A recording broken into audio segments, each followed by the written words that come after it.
Chapter 9 of The Game of Life and How to Play It. The Game of Life and How to Play It by Florence Scovel Shinn. Chapter 9, Perfect Self-Expression, or The Divine Design. No wind can drive my bark astray, nor change the tide of destiny.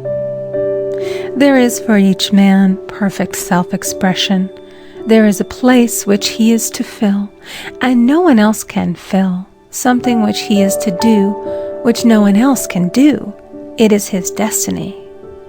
This achievement is held, a perfect idea in divine mind, awaiting man's recognition. As the imaging faculty is the creative faculty, it is necessary for man to see the idea before it can manifest.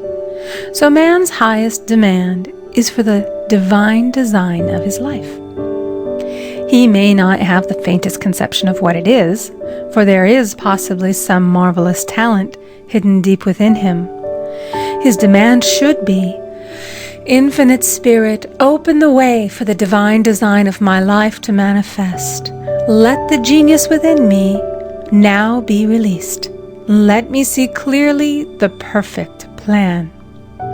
The perfect plan includes health, wealth, love, and perfect self-expression. This is the square of life, which brings perfect happiness. When one has made this demand, he may find great changes taking place in his life, for nearly every man has wandered far from the divine design. I know in one woman's case it was as though a cyclone had struck her affairs, but readjustments came quickly, and new and wonderful conditions took the place of old ones. Perfect self-expression will never be labor, but of such absorbing interest that it will seem almost like play. The student knows also, as man comes into the world financed by God, the supply needed for his perfect self-expression will be at hand. Many a genius has struggled for years with the problem of supply, when his spoken word and faith would have released quickly the necessary funds. For example, after the class one day, a man came to me and handed me a cent. He said, "I have just 7 cents in the world, and I'm going to give you 1, for I have faith in the power of your spoken word. I want you to speak the word for my perfect self-expression and prosperity." I spoke the word and did not see him again until a year later. He came in one day, successful and happy, with a roll of yellow bills in a pocket. He said, "Immediately after you spoke the word, I had a position offered me in a distant city, and am now demonstrating health, happiness, and supply." A woman's self-expression may be in becoming a perfect wife, a perfect mother, a perfect homemaker, and not necessarily in having a public career. Demand definite leads, and the way will be made easy and successful. One should not visualize or force a mental picture. When he demands the divine design to come into his conscious mind, he will receive flashes of inspiration and begin to see himself making some great accomplishment. This is the picture or idea he must hold without wavering. The thing man seeks is seeking him. The telephone was seeking Bell. Parents should never force careers and professions upon their children. With a knowledge of spiritual truth, the divine plan could be spoken for early in childhood or prenatally. A prenatal treatment should be, let the God in this child have perfect self-expression. Let the divine design of his mind, body, and affairs be made manifest throughout his life, throughout eternity. God's will be done, not man's. God's pattern, not man's pattern, is the command we find running through all the scriptures, and the Bible is a book dealing with the science of the mind. It is a book telling man how to release his soul or subconscious mind from bondage. The battles described are pictures of man waging war against mortal thoughts. A man's foes shall be they of his own household. Every man is Jehoshaphat, and every man is David, who slays Goliath, mortal thinking, with the little white stone, faith. So man must be careful that he is not the wicked and slothful servant who buried his talent. There is a terrible penalty to be paid for not using one's ability. Often, fear stands between man and his perfect self-expression. Stage fright has hampered many a genius. This may be overcome by the spoken word or treatment. The individual then loses all self-consciousness and feels simply that he is a channel for infinite intelligence to express itself through. He is under direct inspiration, fearless and confident, for he feels that it is the Father within who does the work. A young boy came often to my class with his mother. He asked me to speak the word for his coming examinations at school. I told him to make the statement, "I am one with infinite intelligence. I know everything I should know on this subject." He had an excellent knowledge of history, but was not sure of his arithmetic. I saw him afterwards, and he said, "I spoke the word for my arithmetic and passed with the highest honors, but I thought I could depend upon myself for history and got a very poor mark." Man often receives a setback when he is too sure of himself, which means he is trusting to his personality and not the Father within. Another of my students gave me an example of this. She took an extended trip abroad one summer, visiting many countries where she was ignorant of the languages. She was calling for guidance and protection every minute, and her affairs went smoothly and miraculously. Her luggage was never delayed nor lost. Accommodations were always ready for her at the best hotels, and she had perfect service wherever she went. She returned to New York. Knowing the language, she felt God was no longer necessary, so looked after her affairs in an ordinary manner. Everything went wrong. Her trunks delayed, amid inharmony and confusion. The student must form the habit of practicing the presence of God every minute.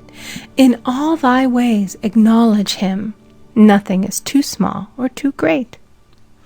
Sometimes an insignificant incident may be the turning point in a man's life. Robert Fulton, watching some boiling water simmering in a tea kettle, saw a steamboat. I have seen a student often keep back his demonstration through resistance or pointing the way. He pins his faith to one channel only and dictates just the way he desires the manifestation to come, which brings things to a standstill. My way, not your way, is the command of infinite intelligence. Like all power, be it steam or electricity, it must have a non-resistant engine or instrument to work through, and man is that engine or instrument. Over and over again, man is told to stand still. O Judah, fear not, but tomorrow go out against them. For the Lord will be with you. You shall not need to fight this battle. Set yourselves, stand ye still, and see the salvation of the Lord with you. We see this in the incidents of the $2,000 coming to the woman through the landlord when she became non-resistant and undisturbed, and the woman who won the man's love after all suffering had ceased. The student's goal is poise. Poise is power, for it gives God power a chance to rush through man, to will and to do its good pleasure. Poised, he thinks clearly and makes right decisions quickly. He never misses a trick. Anger blurs the visions, poisons the blood, is the root of many diseases, and causes wrong decision, leading to failure. It has been named one of the worst sins, as its reaction is so harmful. The student learns that in metaphysics, sin has a much broader meaning than in the old teaching. Whatsoever is not of faith is sin. He finds that fear and worry are deadly sins. They are inverted faith, and through distorted mental pictures bring to pass the thing he fears. His work is to drive out these enemies from the subconscious mind. When man is fearless, he is finished. Maeterlinck says that man is God afraid. So, as we read in the previous chapters, man can only vanquish fear by walking up to the thing he is afraid of. When Jehoshaphat and his army prepared to meet the enemy, singing, "Praise the Lord, for his mercy endureth forever," they found their enemies had destroyed each other, and there was nothing to fight. For example, a woman asked a friend to deliver a message to another friend. The woman feared to give the message, as the reasoning mind said, "Don't get mixed up in this affair. Don't give that message." She was troubled in spirit, for she had given her promise. At last she determined to walk up to the lion and call on the law of divine protection. She met the friend to whom she was to deliver the message. She opened her mouth to speak it when her friend said, "So-and-so has left town." This made it unnecessary to give the message, as the situation depended upon the person being in town. As she was willing to do it, she was not obliged to. As she did not fear, the situation vanished. The student often delays his demonstration through a belief in incompletion. He should make this statement: "In divine mind, there is only completion. Therefore, my demonstration is completed. My perfect word, my perfect home, my perfect health." Whatever he demands are perfect ideas registered in divine mind and must manifest under grace in a perfect way. He gives thanks he has already received on the invisible and makes active preparation for receiving on the visible. One of my students was in need of a financial demonstration. She came to me and asked why it was not completed. I replied, "Perhaps you are in the habit of leaving things unfinished, and the subconscious has gotten into the habit of not completing. As the without, so the within." She said, "You are right. I often begin things and never finish them. I'll go home and finish something I commenced weeks ago, and I know it will be symbolic of my demonstration." So she sewed assiduously, and the article was soon completed. Shortly thereafter, the money came in a most curious manner. Her husband was paid his salary twice that month. He told the people of their mistake, and they sent word to keep it. When man asks, believing, he must receive, for God creates his own channels. I have been sometimes asked, suppose one has several talents. How is he to know which one to choose? Demand to be shown definitely. Say, "Infinite Spirit, give me a definite lead.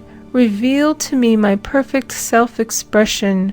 Show which talent I am to make use of now." I have known people to suddenly enter a new line of work and be fully equipped with little to no training, so make the statement, "I am fully equipped for the divine plan of my life," and be fearless in grasping opportunities.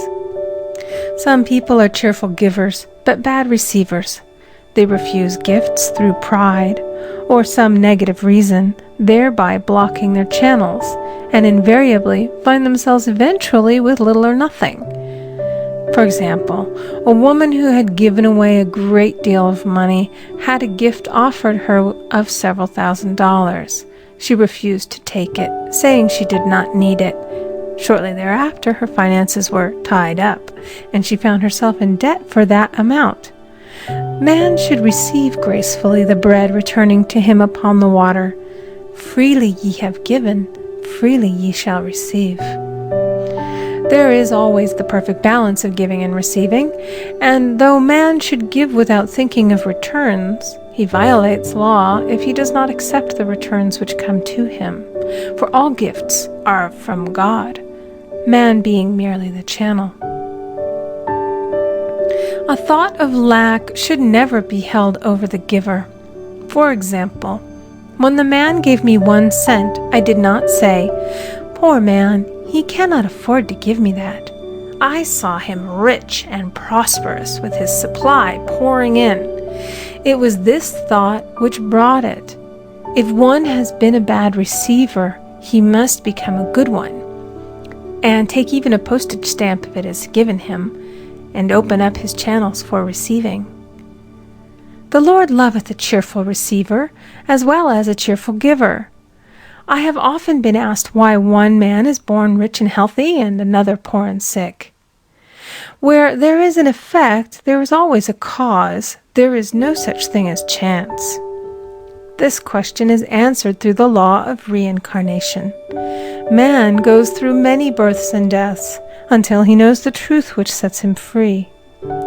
He is drawn back to the earth plane through unsatisfied desire to pay his karmic debts or to fulfill his destiny. The man born rich and healthy has had pictures in his subconscious mind, in his past life, of health and riches, and the poor and sick man of disease and poverty. Man manifests on any plane the sum total of his subconscious beliefs. However, birth and death are man-made laws, for the wages of sin is death. The Adamic fall in consciousness through the belief in 2 powers. The real man, spiritual man, is birthless and deathless. He was never born and has never died. As he was in the beginning, he is now and shall ever be. So through the truth, man is set free from the law of karma, sin, and death, and manifests the man made in his image and likeness.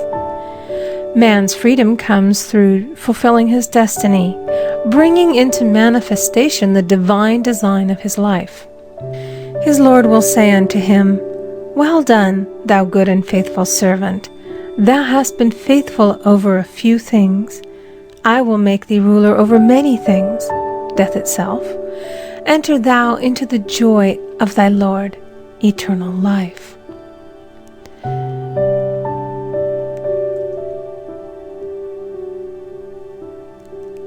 End of Chapter 9.